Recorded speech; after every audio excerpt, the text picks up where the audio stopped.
Hi everybody, it's Az here from Heel vs Babyface. First things first. Oh, new stuff. Right, that's out of the system. So, okay, I'm on Isle of the Thunder King. It's now opened up, and this is actually going to be the daily quest hub. I thought there were going to be some quests of a daily nature over at Isle of Giants, but that's also changed, and I have recorded footage from the new Isle of Giants, which you'll get very shortly, most likely over the weekend. So this is the Kirin Kor offensive-y people, and just first things first, there are a lot of bugs on the Isle. Some of them I've managed to iron out during the video editing. Some of them you'll still see throughout the course of the vid, and we have a very angry Jane the Proudmore, but probably more disturbingly, the Naked Man. As back away from the Naked Man, slowly, very slowly, he could jump at any time. Right, I'm going to take that as a placeholder. Yeah, I think that's pretty safe to say. So this is the base camp. We've got the teleportation there, which will take us right back to the Shrine of Seven Stars, if you're a member of the Alliance. And all these workers sound like they're making a bloody porno, because if I put the sound up, all you would hear is just grunting in the base camp. You just hear a load of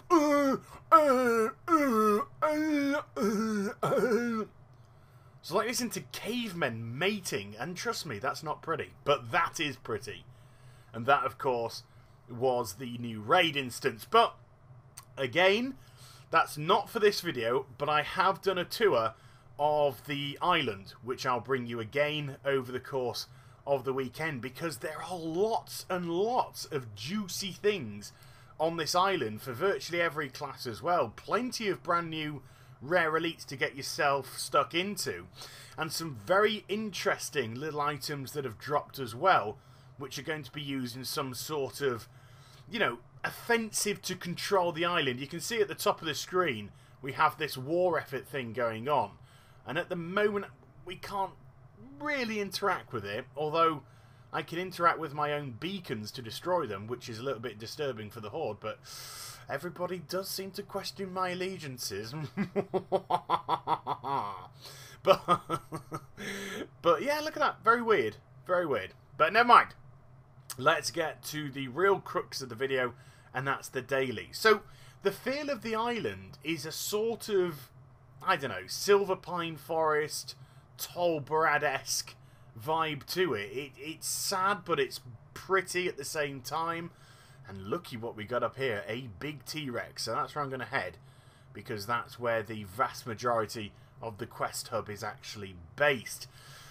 Now, later on in the video, I will go one-on-one with the T-Rex. And it's a short fight. We'll just leave it at that. But I arrive here at the quest hub area, and I complete one of the quests, and I get another quest.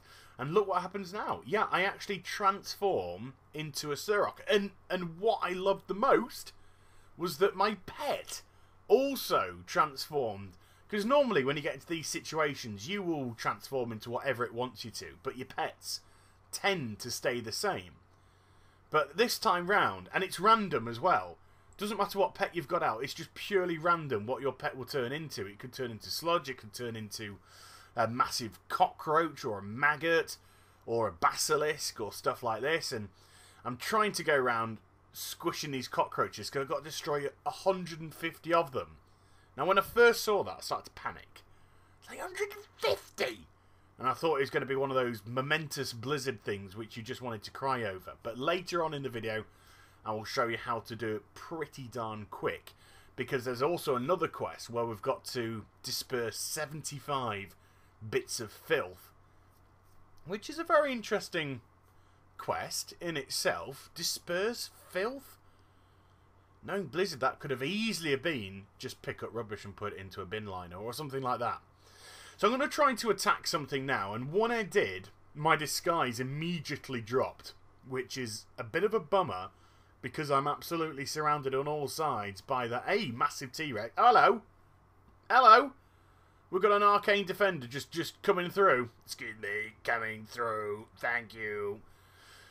When you destroy those meat piles, you just get loads of these festering maggots. And I've also got a couple of Surocs. Now, these Surocs tend to be rogue-esque. And they can stun you, and they can kidney shot you, or cheap shot you, and lock you out that way. And then they have this very interesting whirlwind attack. But the more annoyance than difficult to beat, I think I actually pull a couple more due to my inability to stand still in DPS. I have that desire to constantly move around, which in effect tends to annoy even myself at times. But hey-ho, these things are sent to triers, and it's not as if I'm actually doing anything bad anyway, because we need to kill the Surok for one of the quests, and you might have seen an action button flashed up on my screen, but I'll show you what that's for when I've killed all of them. So that's all 4 dead. I hit the action button, and it applies the stakes to the head, or the spears to the head, to all of them instantly. So it's just a nice little tidying up mechanic, instead of having to go around individually to each of the Surok that you've killed to shove the spear into their brain. But now that I've dropped from combat, if you just wait a couple of seconds without getting back in, then the disguise will automatically reapply itself, and in this instance my pet has turned into a wee cockroach. Like I said, it's just completely random what your pet actually turns into. And these pieces of sludge here are how you get to disperse the filth. Now, that was a small one, and by just damaging it, bits of filth started to fall off, and it did 5 all in all. The bigger the sludge, the more filth that you managed to disperse. In this case, I think I get to around 20, or 22, 23, there we go, quite nice. So I got 5 from the first, I got 18 from the larger one, and here in this pit, it's quite interesting as well, because if the sludges get too close to each other, then they can actually form up. And later on, when I came back to this area, because all in all I was here for around about 35 odd minutes, there was an absolutely enormous sludge, I mean huge sludge, just kind of swaying around the place down there. If I'd attacked that, then the likelihood is I probably would have got all 75 bits of filth.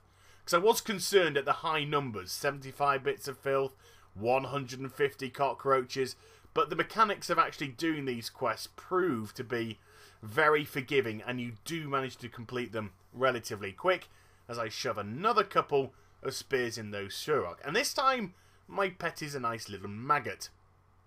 So, all in all, so far, I'm actually enjoying this. The mechanics of the quests are fun, and I genuinely feel as if I'm having fun. Now, of course, we do have New Zone feel, and it always sort of gives you that little bit of a high. It's lovely to do new content. But I didn't feel as if any of the mechanics of the quests were holding me back. I didn't feel, at the moment at least anyway, that any of the quests were just purely sinking my time and I wasn't actually enjoying them. And later on in the vid, when we go to speak to those 3 people, which you can see is the top quest which I got active at the moment, there's a nice little twist to that as well. It's not just finding 3 people scattered around the map.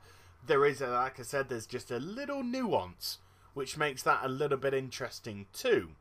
And also, the one right at the bottom where we have to kill that Zandalani, there is another little aspect to that toughness of the mob, which makes me feel again that I have now gone into a bigger and stronger and more difficult area, which I think has been lacking in a lot of the expansion. It's been very sort of easy and twee and coy, or even with the Lion's Landing and the Dominance Offensive, it seemed to be trying to force PvP on people too much. Now I'm on a PvP server, so it's not as if I'm averse to things like that, but it felt like there was more effort trying to force PvP than there was actually trying to make the quests interesting and engaging. But we've got our first bug, and I'm not on a conveyor belt, I am just slip sliding away down the map. But I mentioned earlier in the video that I decided to go one-on-one with the T-Rex, and here it is in all its about 5-second glory. This T-Rex is a toughie. I mean, a toughie. It was munching its way through my pet. I was also getting attacked by something else, someone else's pet. I think it was just one of the Surok or the T-Rex's pet. My Void Lord or Void Walker has already been crushed. I'm trying to get it back into the fight. I just managed to keep myself up, but I'm pulling all manner of mobs around the T-Rex. And if I focus back on the T-Rex in a second, I'm just not doing any damage to it anyway. The dots which I put up didn't seem to do a single solitary thing. So I think this is a mob that you're definitely going to have to get a group of people, probably a 5-person group, to attack. Because they'll look at that. Nom! He's just nom me. Oh well, it was fun to try, and I've still got the bug. Stop sliding. Anywho, another good feature of managing to transform into the Surok is being able to jump like that. If you hit your jump button, you travel vast distances, so you are able to go through things pretty quickly. And this is one of the people that you have to speak to. There's a little shimmering effect around it, and then once you step into it, you can see the truth. The illusion has been broken. But when you're in it, you can neither attack nor be attacked. But if you are in combat before you went into that bubble, when you come out, the likelihood is the mob that was attacking you will still try and have a pop. It just won't be able to do anything when you're in that little sanctuary of the bubble. Now this is the Zandalani who's at the bottom of my screen on the quests which I've been sent to kill. And there's a hunter there already attacking it by time I send my pet in. And his spider, so it must be a pre-made, I'm taking it, that dude, a template character, is about to get squished, and my pet is going to take over the tanking duties. But this is a toughie. This is a tough mob. Now, I killed it later on my own, but it was a relatively long fight in the grand scale of how we kill mobs now. We tend to burn through them with relative ease.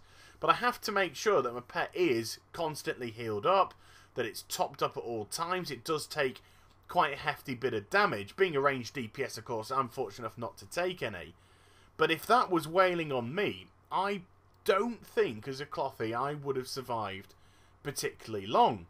So it was nice to see a tough quest mob. And of course, if these areas are PvP areas, if you're on a PvP server, it might be interesting whether or not the Horde and Alliance decide to team up with each other, or whether or not they decide to cause each other some significant problems. And of course, we also have the issue of, because it's a quest mob which Horde and Alliance will both be after, would it tap to the Horde or the Alliance like the New World bosses will? So, it's a little things to think about. But once you come back into the quest zone, you will get your disguise back. And there's another one of the people to speak to. This one's hiding in the cave. And he's hiding in the cave, which is completely inundated with sleeping Surok. Now, they've managed to fall back to sleep again, have they? No! They've woken up and decided to attack me. So if I went back inside, into that shimmering effect, then they would stop attacking.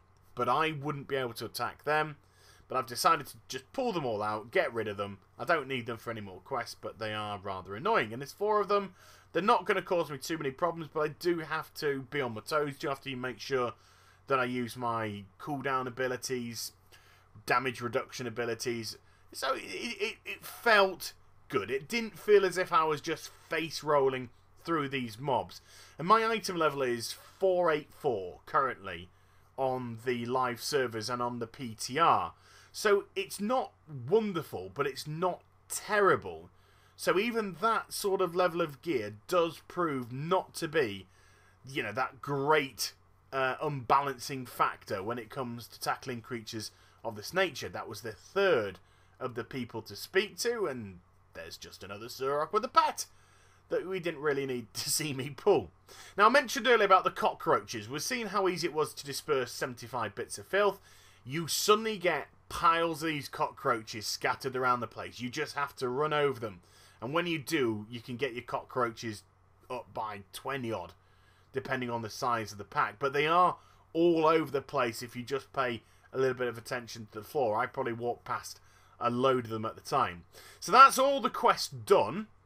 Time to hand them in when Jaina is still very angry. She shouts at you, "Always remember Cerebral!" Alright, love. Alright, just, chill. I didn't do it. I helped. Well, I helped clear up the mess anyway. But there's another bug here. One of the quests I can't hand in to Murderer. He's a lyrical gangster, Murderer. But it was a good experience. I enjoyed the experience on day 1. Let's see what day 2 brings. It could bring all manner of difficult and different challenges. So I hope you enjoyed this vid. Please do like, comment and subscribe to my channel. Will you stop sliding everywhere? Hopefully that bug will be sorted soon. And I'll be back with some more stuff very soon. You take care, everybody. Bye-bye. I'm still sliding. Stop it!